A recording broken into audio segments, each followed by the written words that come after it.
Hey,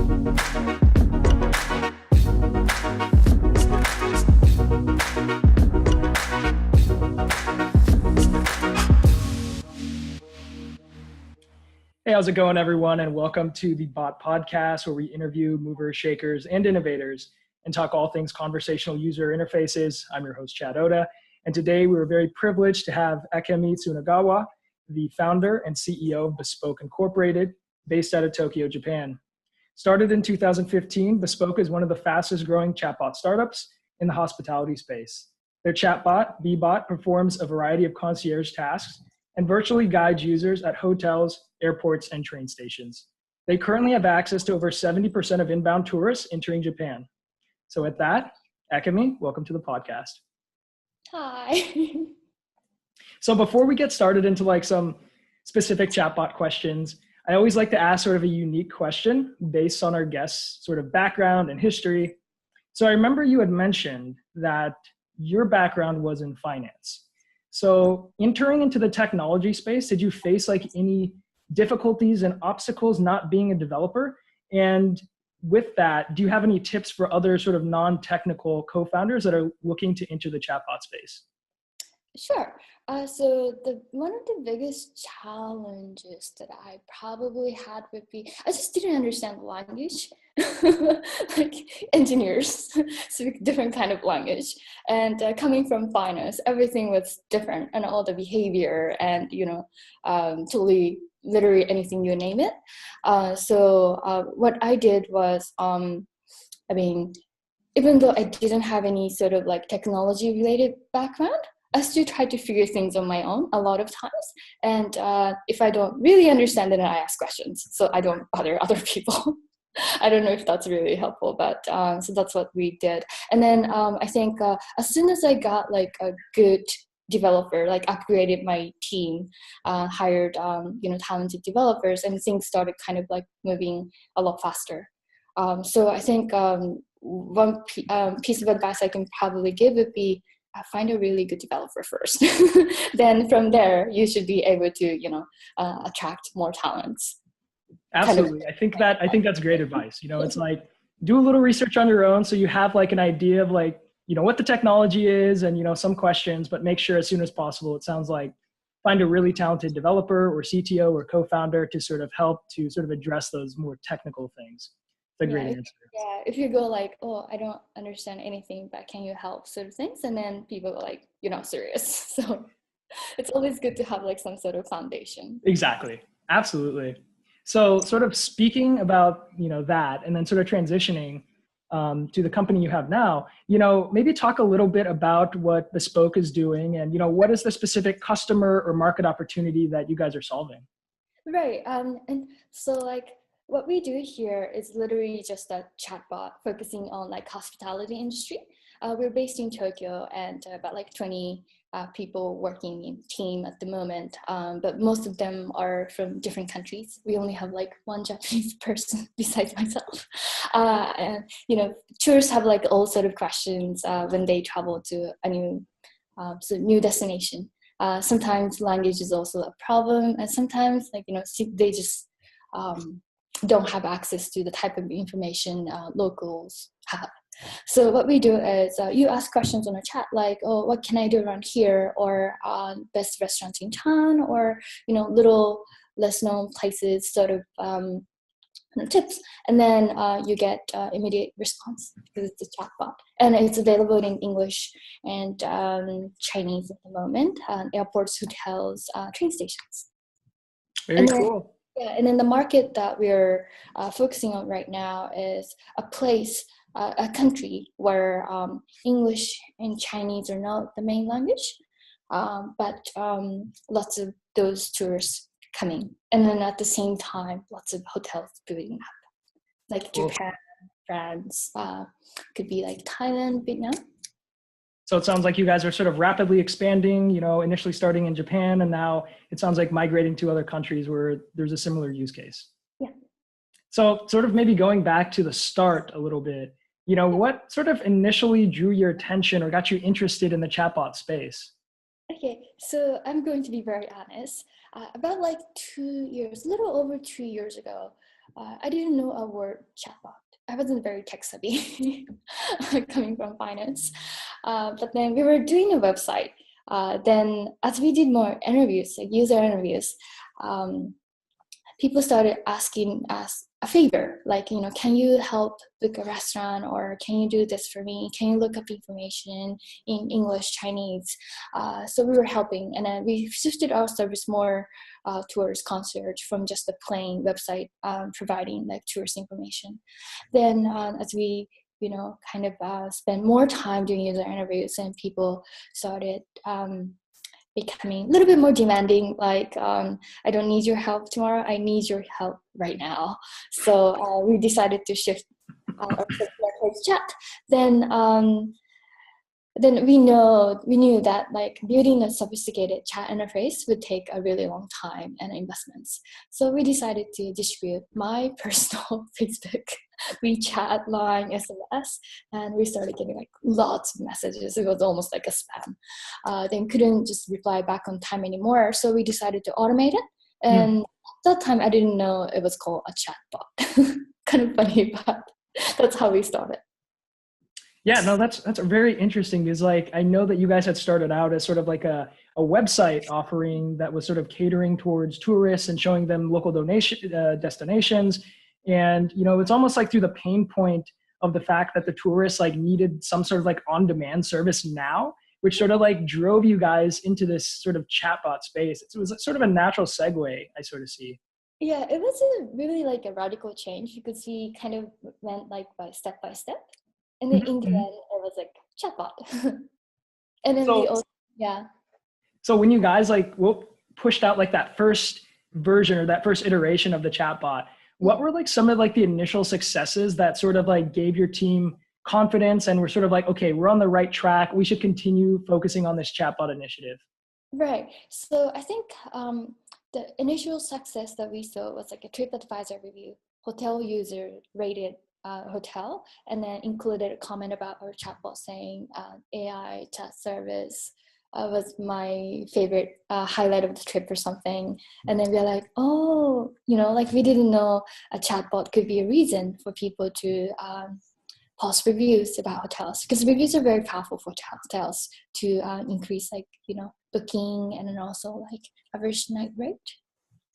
Was that like a use case that you guys sort of knew was going to be like a outcome of the chatbot, or was that something that sort of like emerged organically and you guys sort of realized, oh, well, chatbots can actually help drive a lot of reviews, or was that something that sort of just occurred? It's random. We didn't know. Oh, you didn't know. Yeah. But I'm sure the hotels were very satisfied with those reviews though. They were surprised. We were even more surprised. No, that's very cool. So some of the initial successes you guys saw, that's really cool with getting those reviews. Now, on the flip side, conversely, what were some of like the initial challenges? Because, like a lot of other people entering the space, whether it's chatbots or voice, there's not a lot of standards from a UX or from an NLP perspective for context management or, device. So what were some of the challenges you guys initially sort of had to address, and what was like the outcome to solving them? Right. So the biggest one for us in the early days probably was, so we were on like Facebook Messenger, but then we only wanted our product to be available to people who are staying at hotels that have contract with us. So there's like an authentication method, but then that means users had to log into their Facebook Messenger on a browser before they can chat with our chatbot on their Facebook Messenger. But then I think half of the population, like, they don't remember their own Facebook password. I probably don't either now. So they just couldn't get through. So getting people, like, so onboarding process was like the most challenging part for us. And then we couldn't really solve that problem. So we ended up shifting out of Facebook Messenger. And now we use just a browser-based chatbot. So no more download or no more like entering password.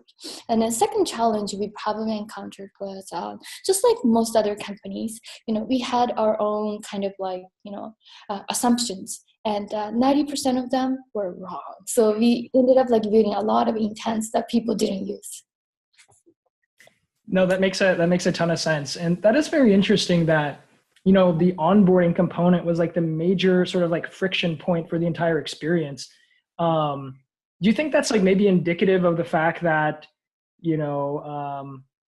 people just don't want to authenticate with Facebook? Or is it just that, people just don't remember their passwords? Or maybe the experience was just like there was too many steps for someone to do to get onto the chatbot? Like it wasn't like easy enough. Like what do you think was sort of that catalyst? Yeah, right. So I think it was actually a combination. Mm. Some people simply just didn't remember their password, and I don't remember my password. Half of my team, they don't remember their password either. And then another thing was we found like a lot of Europeans like very sensitive, cautious about like privacy and stuff like that. So that also didn't help. Then probably this would be like a smaller factor, but then we couldn't control that like Facebook authentication page. So sometimes it's there, and sometimes it wasn't. So I've heard that. Yeah. there was no consistency, and we tested with a bunch of different devices and browsers, but like it just wasn't consistent. Sometimes people have it on private browser, like regular browser, and very difficult to kind of make it like the same. Yeah, no, I could totally imagine how that could be a problem. It's like you have this great chatbot experience, but people can't get on it, so they can never experience it. Do you mind also speaking a little towards like the composition of how you structured your team? Because I think even today, like positions for a chatbot team, what sort of encompasses a good chatbot team really aren't defined. So how did you go about sort of combining UX people with developers and business consultants, and how did that all come together? Right. So our team is a little bit unique because we mostly have just people building products. We don't really have a lot of like business people. So our team is like about 20 people at the moment, in Japan and some in the US and some in Malaysia. And then developers are about like half the team. And we have about like one third front end, one third back end, and then we have like a couple like people focusing on the server side and some other stuff. Then in addition to that, we have two product persons. One does UI UX, just he can also do front end as well. And then another one, she also does UX, but she focuses more on like coming up with like new features and also like writing contents, a bit of everything. Then we have five like customer success people who also help train the bot. Oh, very cool. That's very interesting how you sort of structure that. I guess from a sort of NLP perspective, if I remember correctly, so you guys decided to build your own NLP engine in-house. Was that because, sort of the pre-existing NLP engines from a lot of the sort of incumbent technology companies, Google, Amazon, Microsoft, was it because they don't currently support the Japanese language, or was there another reason for you guys wanting to build that in-house engine? Right. So our service is only offered in English and Chinese. So Oh, that's Japanese right. wasn't really the reason. It was more like we needed an engine that focuses on hospitality space.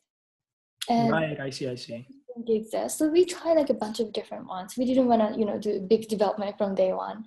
But then it just didn't work too well. So we ended up like making our own version. And it was one of the best decisions we've ever made. Definitely. Cool. So that's sort of like how you guys tackled some issues. So now thinking like maybe 5 years ahead, right? What is your like vision for where Bespoke is going right now? What is like the end vision for you? Like what do you want to see? Okay, so the goal for me running this business is I want to use the product when I travel to all these new places myself. So it's more like I'm building this for myself. I want to make sure this is available, even in like some random islands in Caribbean or random place in Middle East, and you can just chat and get the best recommendation in town. No, I think that's a great answer because I think, anytime we see founders that are actually building something that they find useful, I think we often find the most successful companies coming out of that. So I think that makes a lot of sense. So you sort of want to see this everywhere in the world, in multiple different languages, at different airports, at different hotels across the world. Very, very cool. So maybe sort of switching gears a little bit to maybe a higher level view of the current chatbot ecosystem. Have you ever used a chatbot, or I'll also extend this to voice, or a voice experience that you thought was really good besides your own chatbot at Bespoke? Sure. Sephora bot. Yeah, that is actually a really cool bot. It is It's a a very fun cool bot. experience. It's not like, you learn new things. But I thought it was just such a fun experience that you just want to use it so many times. Especially like the first time you use it, it's like very impressive. It's just like a lot of fun. That's a really good point. It's like we have to, as we build these experiences, remember that we need to like interject fun into them so people actually want to come back and use them. Yes.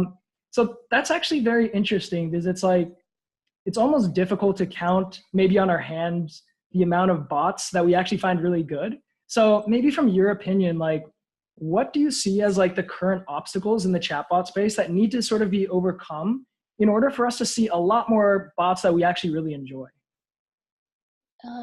Right. That's a very good question. So usually I prefer something very practical. Like, do you know Mikan? I don't know it. Like meeting scheduling chatbot. You also get like a reminder on like all of your plans, and you can also schedule like team meeting on like Slack. Oh, okay. Yeah, I know yeah. exactly what you're talking about. Yeah, So, is it the bot that's on Slack that helps to facilitate like meetings and collaboration? yes, it's called Meekan, Meekan, and then this one is like very very useful. I can't live um, without Meekan, so I love it. But it's not like really like chatting. It's Right. more like just getting a reminder and sometimes scheduling lots of buttons. So that one's very practical, but it's not like something I would, like be telling to friends about. But Right. Sephora, it's just like really such a fun experience. I think I remember talking to at least like 20 people about it because it was just new to me. So in terms of like obstacle and stuff like that, I think a lot of times chatbots they just don't work. So that's probably the biggest problem. Natural language processing is still very difficult. You can't always get it right. It's like there's no 100%. So there's like definitely that kind of like issue exists. But even then, I'm actually not really against the idea of like having like human operators. Sometimes that's like part of like the entire experience. It's like the package deal. So human part, even if you just inject like 10%, out of like 100%, and it could like enhance like experience of like users massively. So I think to answer your question, I think it's the understanding part, but it's also the interaction part. I don't think we can rely 100% on machines yet. It would take us probably a few more years. Yeah, I absolutely agree with that sentiment. I think from what I've seen so far, that seems to be a best practice with NLP. It's like, you're right, like NLP is good up to a certain extent, but, handing it off to a live agent makes a lot of sense. So that's sort of maybe from the NLP part.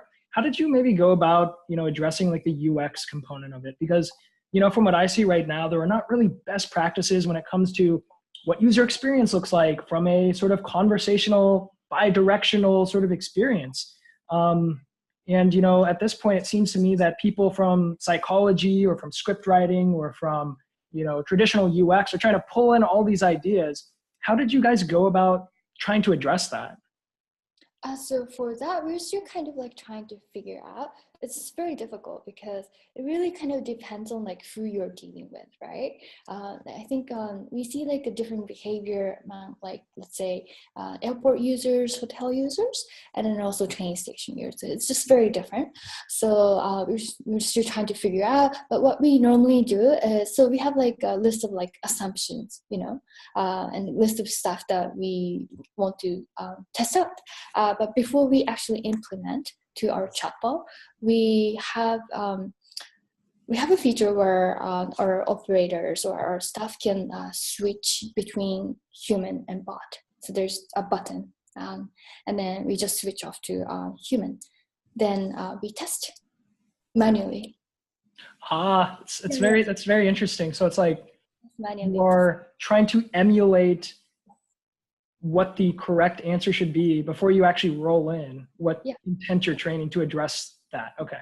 Yeah. That makes a lot of sense. Yeah. So in our case, we get very lucky because we have like large traffic. So for example, on a daily basis, we get about like 20 to 30 100 users. Oh, wow. Daily basis, and late at night or early in the morning, traffic isn't too bad, right? Mm-hmm. So it's kind of low, so it doesn't impact a lot of people. That's very smart. That's very smart. Yeah, so we just switch to a human. Then we have like a time watch, and we time it, and then we test it to see if it works or not. So that's a great strategy. It's a very cool strategy. So I guess speaking, moving from obstacles to what needs to be sort of addressed to get to this sort of next stage of good bots. I see oftentimes that expectations are all over the place. I think you and I are probably a lot more hard on, different chatbots we use because we're just in the space. But what are some like common misconceptions that you find either your users or people that you interact with that, have about chatbots? Maybe they think they're like Siri and they can ask everything, or they think it's like HAL 9000. What are some common misconceptions that you're finding right now in the space? So I think on the user side, a lot of people haven't seen good chatbots. And probably a lot of people, actually, not just the user side. So people just assume it's a toy. So expectations very low. Which is kind of like good and bad. Right. Expectations really low, and you do a little surprise, and they'll be like very happy. They'll be like, oh wow, this actually works. So for example, in our case, our chatbot can do like a restaurant booking, and the hotel guests are kind of like they're like, oh, is my table really, really booked? But then when they actually get to the restaurant, and then they find a reservation, and then they're like, oh, wow. And then they tend to come back and chat a lot longer, like 90 minutes during their stay. Wow, that's a really interesting insight, because it's almost like if you're setting the bar low and then you're going super high in regards to like creating this really great experience for them.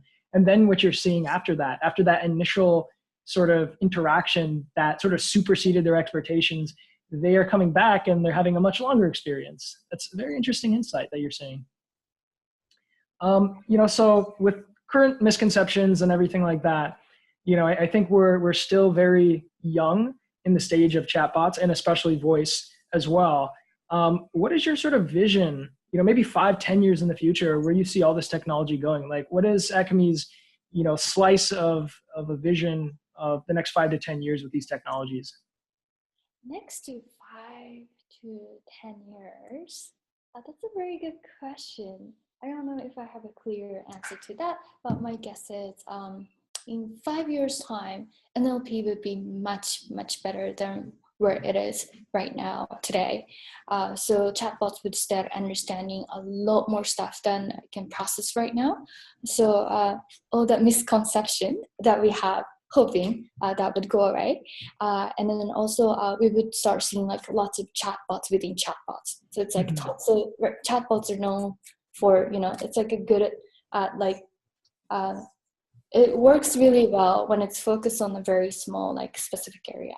But once it goes outside, and it doesn't really work. But if you have like a lot of these, then it's connected, just like one chatbot.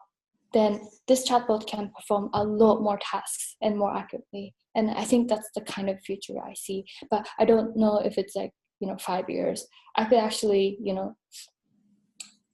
my guess is actually it could be like within 3 years. We're testing one of those at the airport already. Oh, that's very cool. So chatbot to chatbot sort of passovers essentially. Yeah, but you don't notice. Huh, that's really interesting. It's That's like, really fascinating. yeah, it's switching back and forth, but you don't see it.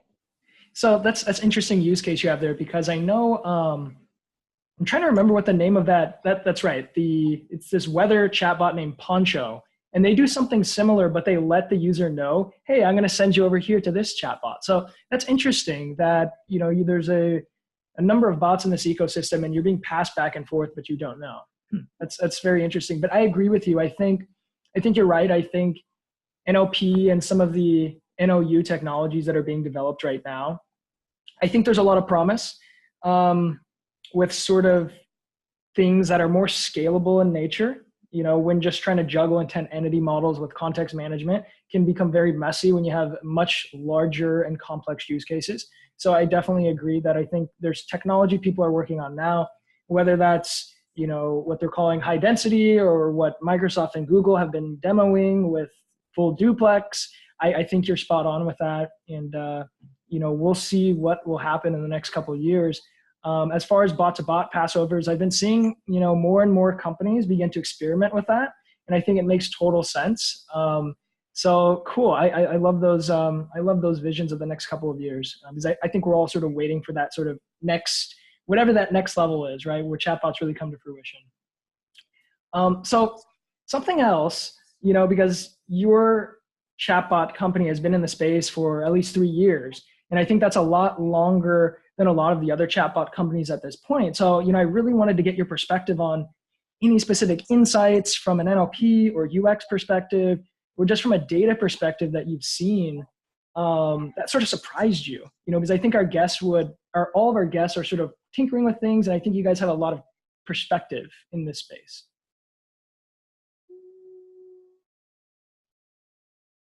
That's a very challenging question.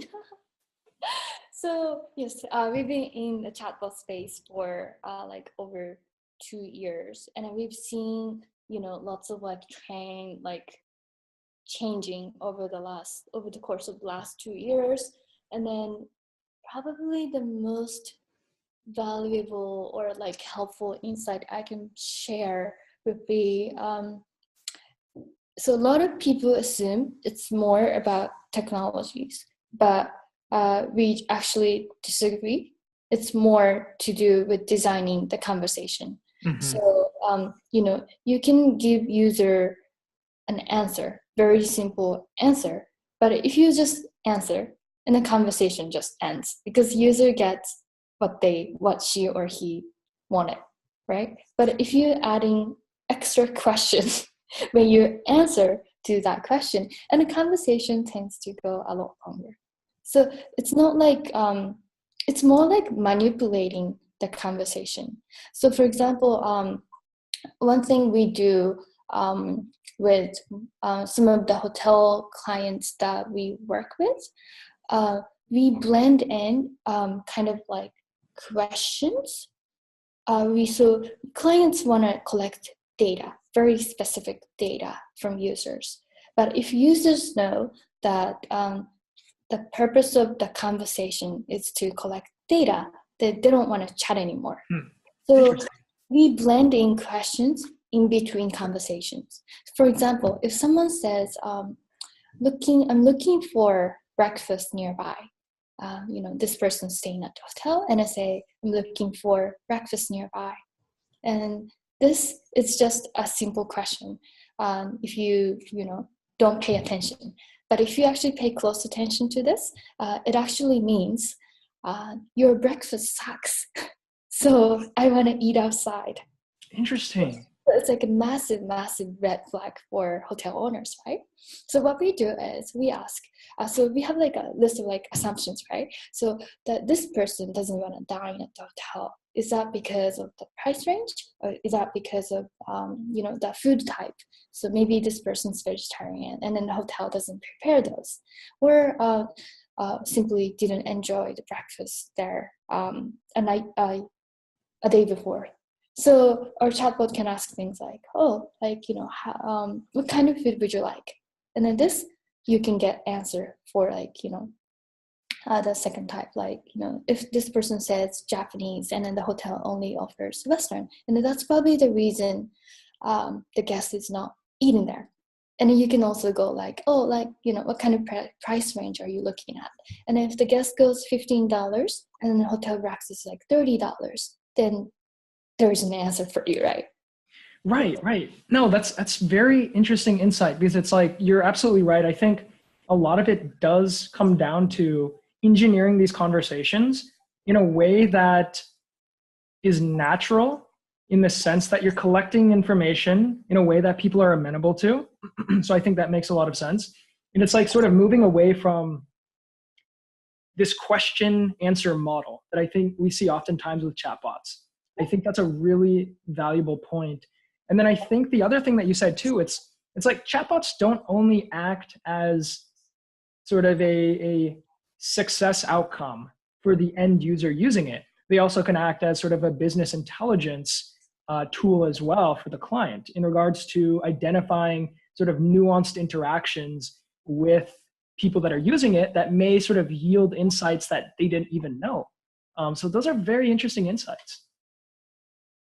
So speaking of insights, got more curveballs to throw here, but probably not for you, because you guys have seen a lot of stuff. What are some best practices, for people that are getting into chatbot building, whether it's a UX perspective or really anything else? What are some best practices that you guys have seen that are working that you'd like to share with the audience? Right. Test with human first. Test with human first. That's probably the best practice we've found so far. So in the first year we started building, we're like building everything like in-house, right? Like all the intents that we assumed people would use, massively wrong. A lot of I think in the end, I think we had to scrap most of it and then rebuild and added all the new ones that we didn't, expect to add in the beginning. That makes a lot of sense. And, in addition to that, it's almost like you maybe want to use a live chat first with a real person and sort of see what questions people are asking. And then you could sort of maintain that good user experience for the end user, because they don't know that, they may think it's automated or they may think it's not automated, but you can maintain that high level of customer experience and then use that sort of as a compass to prioritize specific intents, right? No, I think that's a really good strategy, actually. And I think you're right. I think a lot of people are putting bots out there based on all these assumptions, and then they get to this point where it's like, why is my bot breaking? No one's using any of the intents. So I think that's a great tip for the audience. Speaking of best practices, do you recommend any specific resources, books, people to follow online that people can sort of reference for new people getting into this space? Right. So I don't own a TV. I don't read books. That's right. I don't read news. So you're actually my only source of information about chatbots. So follow chat is my advice. Cool. Yeah. I think to your point, I think a lot of chatbots and voice right now, I think you're right from everything else you said in regards to a lot of it is just going out there, maybe not having a lot of assumptions and testing stuff out and seeing what's breaking and then iterating. And I think that's probably the best, that's the best experience that you can get. That's real applicable experience. I love it. So in addition to sort of the resources and things like that, I will give you sort of the floor at this point to sort of tell the audience any interesting updates or things that you guys have to announce with Bespoke, or where they can find you at upcoming conferences. Yes. So I'm I'm going to be speaking at the hotel conference in Cancun. That is in 3 weeks. Oh, I'm also going to be in LA and San Francisco in a few weeks. And then, yeah, and then later this month, I also have a conference, I think last week of June, I have a big travel conference that I'm speaking at in Tokyo. Then another one in September in France, and then October in Lisbon. Cool. Wow, keeping busy. Lots of conferences. So if people want to go test out your chatbot, whether that's in Tokyo or somewhere else in the world, where can they go try that out? Because I saw one of the places is at Narita Airport. Yeah, so Narita Airport, Tokyo Station, Sofitel Hotels, Hotel New Otani, many places. But if you message me, I can maybe get your token too. Cool. Yeah. Very, very cool. Last question I always ask all my guests, because I think entering any new technology space is always challenging, and there are often a lot of hurdles to go over. What, for you, sort of keeps you motivated and inspired to continue waking up every morning and working on like these new challenges and trying to figure out how to solve them? Right. I just simply like the product we're building because this is what I wanted to use. So I think liking the stuff that you're building is probably the most important thing, at least for me. So that's like my biggest motivation. And we do see a lot of like positive reviews, like users are posting, and that really makes our team very happy too. Definitely. I think that's a great response. Build stuff you love. And at that, we very much appreciate you being on the podcast today with us, Akemi. We'll definitely have you back in the future when you guys have more announcements to push out there. Thank you so much for joining us. Thank you.